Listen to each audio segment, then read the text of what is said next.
Vê só, gente, estamos de volta. Vamos continuar o raciocínio? Então, a gente para no momento da história em que o processo de contagem realizado é assim.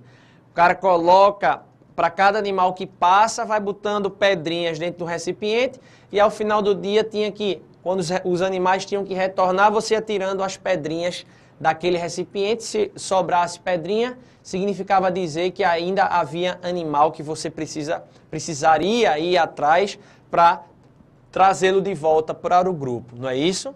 Bom, mas a coisa foi evoluindo, veja que interessante, a coisa foi evoluindo, e aí, o que é que acontece?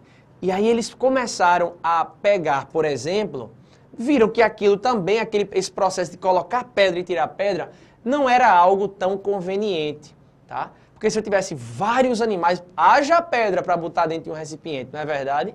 E aí eles viram, gente, por exemplo, que você de repente pegar um pedaço de um osso, não é, de mamute gigante e começar a riscar um tracinho, outro tracinho, outro tracinho, e para cada tracinho que eles iam riscando, aquilo significava, representava um animal que havia passado lá para o pasto. E foi nesse contexto que deu-se início aí, não é, a nossa escrita, a ideia de número. E como eu havia dito, os primeiros, né, depois de vários anos, quando os primeiros números que foram criados e surgiram, foram organizados em grupos, e né, e o primeiro grupinho, o primeiro conjunto que foi criado para organizar esses primeiros números criados pela nossa sociedade, foi o conjunto dos números naturais, e são esses aí, esses números, né, conhecidos como os números naturais. Observe que os números naturais é um conjunto que tem início, começa com 0, mas não tem fim, é infinito. Ele tem início, mas não tem fim. Ok? Então, durante muitos anos, a gente ficou usando somente esses números. Que números? Os números naturais, organizados nesse conjunto. A gente só usava o 0, o 1, o 2, o 10, o 20, o 25, o 29, o 101, o 1104. A gente só ficava usando esses números, os números naturais, porque só havia necessidade de nós usarmos esses números durante muitos anos da nossa história. Mas veja que a nossa sociedade foi evoluindo e aí nós chegamos, por exemplo, a uma situação bem interessante e você vai concordar comigo no que eu vou dizer. Preste atenção. Imagine que você viveu numa época de Roma, por exemplo, e você sabe que naquela época você tinha, não é, um governo que cobrava imposto. Você trabalhava, ganhava suas moedas, vamos dizer que existiam, a moeda da época eram moedas de prata, vamos pensar assim, moedas de prata. E aí você chegava um determinado dia lá do mês, que batia lá na sua porta um cobrador de imposto e dizia: fulaninho, ou então Sanches, você tem que pagar 5 moedas de prata de imposto. Aí você dizia: mas rapaz, eu só tenho 2 moedas. Veja só, eu só tenho 2 moedas. Aí você podia dizer assim: eu lhe pago 2 moedas e vou ficar o quê? Diga para mim. Isso, lhe devendo 3, porque se eu tenho que pagar 5, só tenho 2 e pago apenas 2, eu fico devendo 3 moedas. Veja, gente, até aquele exato momento, tá? Não existia um número que representasse esse contexto, essa história de dever 3 moedas. Percebeu? Não existia um número que representasse que eu estava devendo 3 moedas.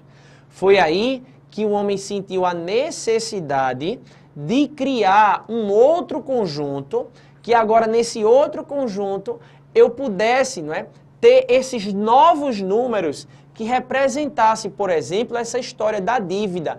Eu devo uma moeda, devo 2, devo 3. Você já deve estar imaginando que números são esses, né, gente?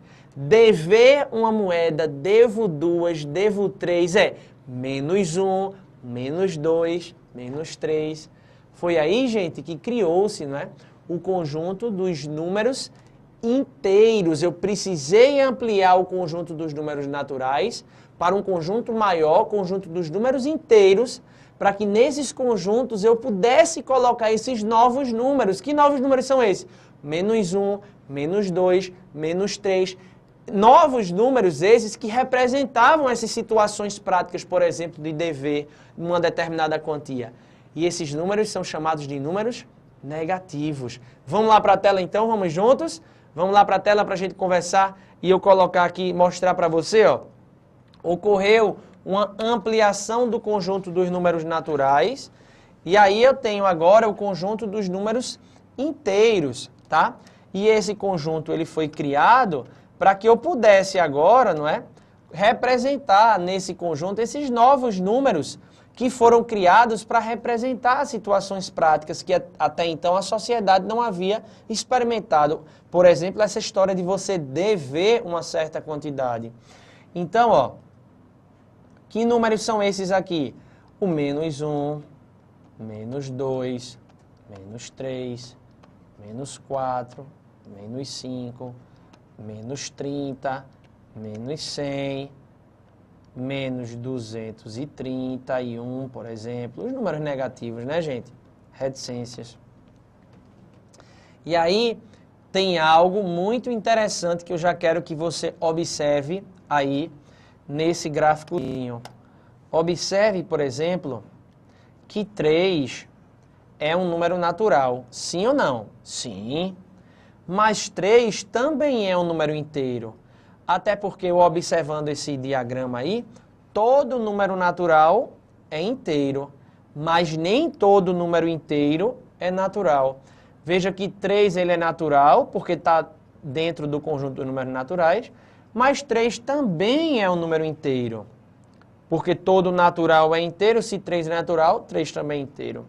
Mas, por exemplo, -3 é um número que é inteiro, mas não é natural. Tá certo, gente? Então, observe que todo número natural é inteiro, mas nem todo número inteiro é natural. Quais são os inteiros que são naturais? O 0, o 1, o 2, o 3, o 4, o 5, 6, 7, 8, 9 e assim sucessivamente. Tá? Agora, os números negativos são os inteiros que não são naturais. Todo natural é inteiro. Agora, nem todo inteiro é natural. Se eu fizer o seguinte, veja só. Numa prova, perguntar 3, tá certo? Pertence, é elemento do conjunto dos números naturais? Verdadeiro. 3 é elemento do conjunto dos números inteiros? Verdadeiro. -8 é elemento do conjunto dos números naturais? Falso. Agora, -8 pertence, é elemento do conjunto dos números inteiros? Verdadeiro. Ok, gente? De boa na lagoa? Beleza, ótimo. E aí, ó, venha cá comigo para a gente conversar. Veja só. E aí, ampliou-se esse conjunto dos números naturais para um conjunto maior agora, chamado do conjunto dos números inteiros. Agora, criando-se esses números chamados de negativos. E nós passamos muitos anos da nossa história usando apenas esses números. Trabalhando apenas com esses dois conjuntos, os naturais e os inteiros. Positivos, números negativos, mas todos inteiros. Mas aí, ó, a sociedade foi evoluindo e foram aparecendo algumas situações, tá? Que o homem começou a perceber que não existia ou não existiam números capazes de representar essas situações que começaram a surgir. Por exemplo, imagine que um pai more aí com 4 filhos, tá? No interior aqui, por exemplo, de Pernambuco, um interior bem no sertão, bem brabo, e ele fique bem baixo, ele fique muito doente e precise, não é? Já pensando que ele não vai viver muito tempo, ele precise deixar sua herança para os 4 filhos. E aí, os únicos bens que esse pai tem são suas 3 vaquinhas, meu Deus, lá em sua pequena fazenda. E aí o pai pensa assim, poxa, eu tenho 3 vacas e preciso dividir essas 3 vacas para meus 4 filhos. Gente, se eu tivesse 4 vacas e precisasse dividir essas 4 vacas para meus 4 filhos, obviamente ficaria uma vaca para cada filho. A resposta seria uma vaca, que é natural e é inteiro para cada filho. Agora, se eu tenho 3 vacas e preciso dividir essas 3 vacas para meus 4 filhos, eu tenho que dividir 3 dividido por 4. Veja, 3 dividido por 4 é um número inteiro? Não. Aí vê que interessante, eles pensaram, poxa, 3 dividido por 4 é um número que não é inteiro. Percebeu? Então eu não posso representar esse número que não é inteiro dentro desses conjuntos, tanto do natural quanto dos inteiros. Que número é esse? 3 dividido por 4, 3 quartos. Lembra? Quando a gente divide 3 dividido por 4, dá 0,75. É um número que não é inteiro. 0,75 é um número inteiro? Não, é um número que a gente diz que é quebrada, não é? Então veja, existia uma época que não existiam esses números 0,75, 0,5. Não existiam as frações 1 sobre 2. 1 sobre 2 é a mesma coisa que 0,5. Não existiam esses números. E aí o homem sentiu a necessidade de ampliar agora o conjunto dos números inteiros para criar esse novo conjunto que agora pudesse abarcar esses novos números que começaram a aparecer devido a essas situações práticas que a sociedade começou a viver, a presenciar. Ok, gente? Vamos lá para a tela então. Vamos juntos, vamos lá para a tela para a gente conversar um pouquinho mais sobre isso. Veja só, olhe na sua tela. Observe, portanto, que o homem precisou ampliar esse conjunto dos números inteiros para um conjunto agora chamado de conjunto dos números racionais. Esse Q, tá, representa conjunto dos números racionais. Número racional. Número racionais, tá? E que números são esses, os racionais? Gente, são as frações, são os números quebrados, ó. 3 quartos é um número que não é inteiro. Se não é inteiro, gente, ele vai ser o quê? Racional. Isso é a mesma coisa que 0,75. 1/3, olha as frações, tá vendo? 1/2, que é a mesma coisa que 0,5. Sei lá, -7 sobre -4 sobre 17, 9 décimos. Observe, gente, que todos esses números que eu acabei de escrever, nenhum deles são inteiros. São todos números que são frações, são números quebrados, percebeu? Tranquilidade? Então, preste bastante atenção agora. Veja só. Muita gente diz assim, Sanches, então quer dizer que toda fração é um número racional? Sim, gente. Agora preste bastante atenção. Essa palavra vem racional, vem de razão, vem de fração, tá? Vem de divisão. Gente, preste atenção. Eu quero criar um raciocínio com você. Que raciocínio? Todo número que eu conseguir escrever na forma de fração, ele vai ser racional. Um número racional, gente, é aquele que eu escrevo na forma de fração. Repita comigo. Todo número racional é aquele que consigo escrever na forma de fração. Se eu escrever o número na forma de fração, ele vai ser racional. Aí você diz, Sanches, mas me tire uma dúvida. Eu digo, diga. Me diga uma coisa, professor, por favor.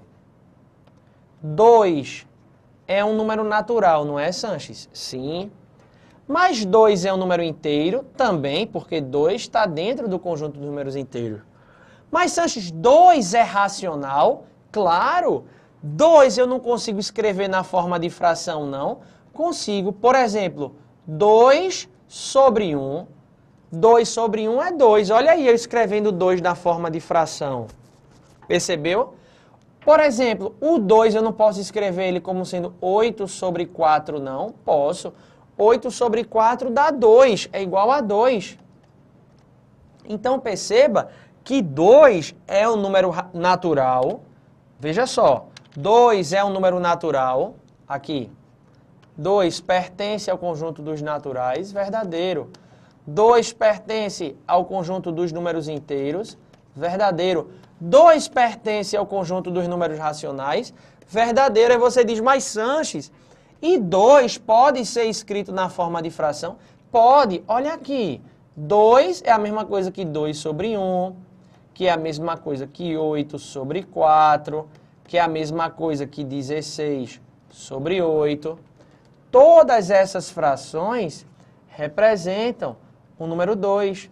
Então, se eu consigo escrever o 2 na forma de fração, é porque o 2 é um número racional. Todo número que eu escrever na forma de fração, ele vai ser racional. Ok, gente? De boa na lagoa? Bom, venha cá comigo agora, vem cá comigo para a gente conversar. Veja só, preste bastante atenção. Aí você deve estar se perguntando, Sanches, então finalmente parou, né, Sanches? Eu tenho aí o conjunto dos números naturais, inteiros, racionais. Por sinal, todo natural é inteiro, todo natural é racional. Todo natural é inteiro, mas nem todo inteiro é natural, não é assim? Percebeu? Massa, massa. Agora veja só, preste bastante atenção. A sociedade foi evoluindo. Você diz, de novo, Sanches, de novo. E aí os matemáticos, eles começaram a perceber, tá? Principalmente estudando a geometria plana, tá? Estudando as circunferências, os triângulos retângulos, eles perceberam, estudando principalmente a geometria, que começaram a surgir quando eles iam calcular, por exemplo, hipotenusas de triângulo retângulo, diâmetros de determinadas circunferências, enfim, eles perceberam que esses números, existiam números que eu não conseguia, que eles não conseguiam representar na forma de fração. Vê só, gente, eles perceberam que existiam números que eles não conseguiam representar na forma de fração. E a esses números que eles não conseguiam representar na forma de fração, foram conhecidos, foram chamados de conjunto, não é? Foram chamados de números irracionais. Veja só, todo número que eu conseguir representar na forma de fração, a gente batiza esse número de racional. Agora, se porventura eu não conseguir representar um número na forma de fração, esse número vai ser irracional. Então, a esses números que eles começaram a descobrir que eles não conseguiam encaixar nesse conjunto dos números racionais, afinal de contas, eles não conseguiam representar esses números na forma de fração, eles foram colocando nesse outro conjunto, chamado de conjunto dos números irracionais, beleza? Vamos lá para a tela então, vamos juntos?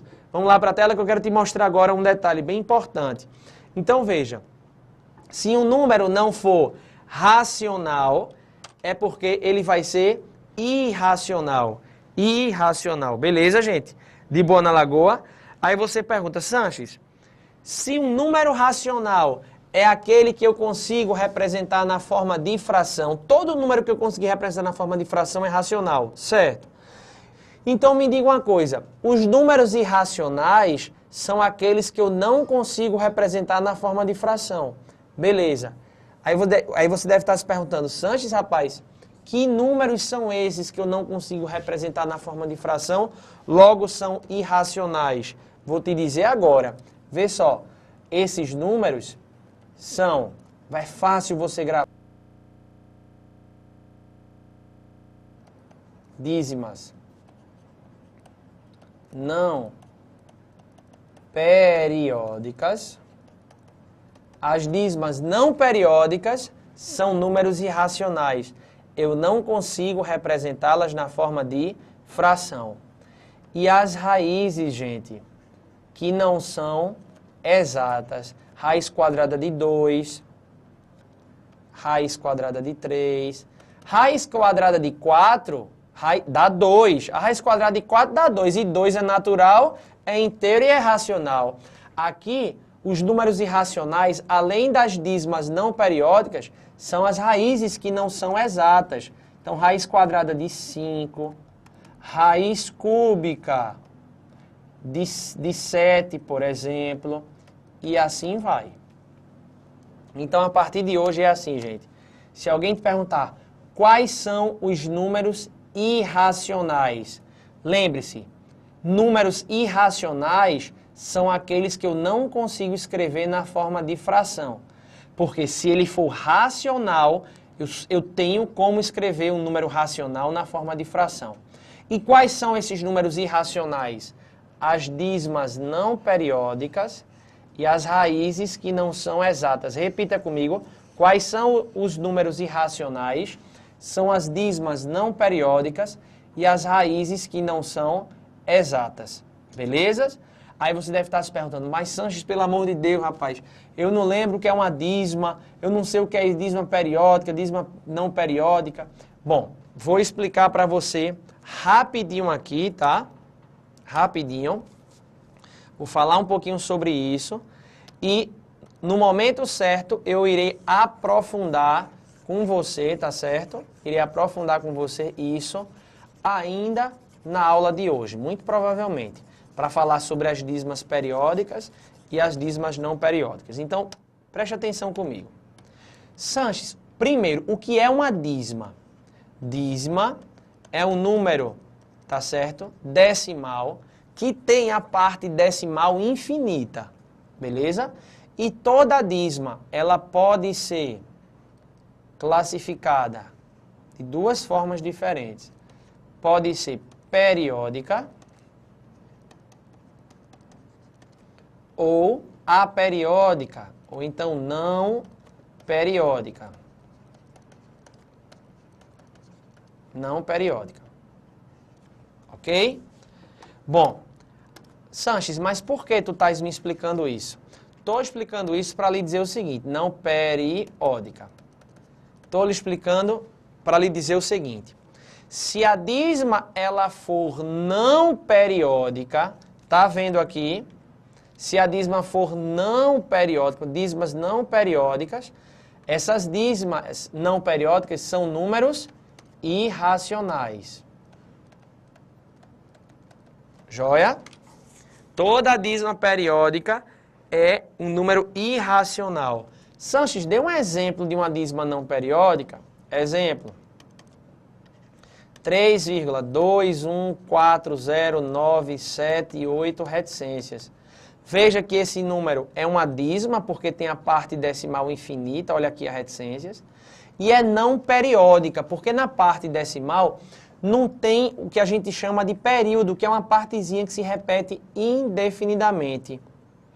Sanches, o que seria uma dízima periódica, por exemplo? Ora, uma dízima periódica é um número decimal que tem a parte decimal infinita, mas que nessa parte decimal tem um grupozinho ou um número que se repete indefinidamente, que é chamada de período. Por isso, a gente chama de dízima periódica. E aí, gente, eu quero chamar a sua atenção nesse exato momento. Preste atenção. Se a dízima for não periódica, eu já sei, atenção agora, viu? Que isso vai ser um número irracional. Tá, Sanches, eu já cravei. Até porque você já havia me dito que quais são os números irracionais? Repete para mim. As dízimas não periódicas e as raízes que não são exatas. Tá, Sanches, beleza. Então já sei que as dízimas não periódicas são números irracionais. E as dízimas periódicas, Sanches? As dízimas periódicas são o quê? Aí que vem o detalhe. As dízimas periódicas são números racionais. Então, esse número aqui é um número racional. Sanches, rapaz, então quer dizer que toda dízima periódica é um número racional? Sim. E se toda dízima periódica é um número racional, significa dizer, Sanches, que eu consigo representar essa dízima numa forma de fração? Consigo. E essa fração que gera essa dízima, que eu consigo representá-la, não é? Na forma de fração, essa dízima periódica, se eu consigo representar ela na forma de fração, então essa dízima periódica é um número racional. E essa fração que gera essa dízima, ela recebe um nome especial. Ela é chamada de fração geratriz. Olha que arretado. Fração geratriz. Geratriz. Tá? Sanches, então quer dizer que nesse meu esquema aqui, se eu posso colocar aqui como número racional a dízima 2,222 reticências? Posso. Veja que 2,2222 é uma dízima que é periódica, é um número que não é inteiro, claro que não é inteiro, mas é um número racional. Se é um número racional, eu consigo representar essa dízima periódica na forma de fração. E essa fração que gera essa dízima aqui, por exemplo, ela é chamada de fração geratriz. É uma fração que gera essa dízima. Sanches, rapaz, e como é que eu acho a fração geratriz? Como é que eu acho essa fração que gera essa dízima, esse número 3,525252? Aí já eu vou mostrar para você como é que a gente faz isso, ok? Como é que a gente acha a fração geratriz. E aí, gente, o que é que acontece para a gente fechar o nosso raciocínio? Quando, preste bastante atenção agora, viu? Se eu reunir esse conjunto dos números racional, não é? Dos números racionais, com o conjunto dos números irracionais, reunir esse conjunto, eu tenho um novo conjunto que é chamado de conjunto dos números reais. Os números reais, eles são estabelecidos quando eu faço a união. Eu reúno todos os números racionais com os números irracionais, quando eu faço essa reunião, eu estou diante de um número real. Então, qualquer número que esteja dentro desse conjunto aí em azul, são números reais. Qualquer um desses. Agora, perceba que existe, não é, uma barreira aqui entre os números racionais e irracionais. Se ele for racional, não é irracional. Se ele for irracional, não é racional. Ok, gente? Venha cá comigo. Então, veja só. O que é um número racional? É todo número que eu consigo escrever na forma de fração. Se eu não conseguir escrever um número na forma de fração, certamente ele é irracional. E quais são os números irracionais? As dízimas não periódicas e as raízes que não são exatas. E as dízimas periódicas, Sanches? São números racionais. Porque toda dízima periódica eu consigo escrever, toda dízima periódica na forma de fração. E a essa dízima que gera essa fração que gera essa dízima periódica, a essa dízima nós a chamamos de fração geratriz. A essa fração que dá origem à dízima periódica, essa fração que gera a dízima periódica é chamada de fração geratriz da dízima. E a gente vai aprender ainda, não é? Talvez nessa primeira aula, como achar essa danada dessa fração que gera a dízima periódica, beleza? Estou vendo que o tempo já tá acabando aí. Vamos dar um pequeno intervalo e já a gente volta para dar continuidade no nosso assunto. Não sai daí não.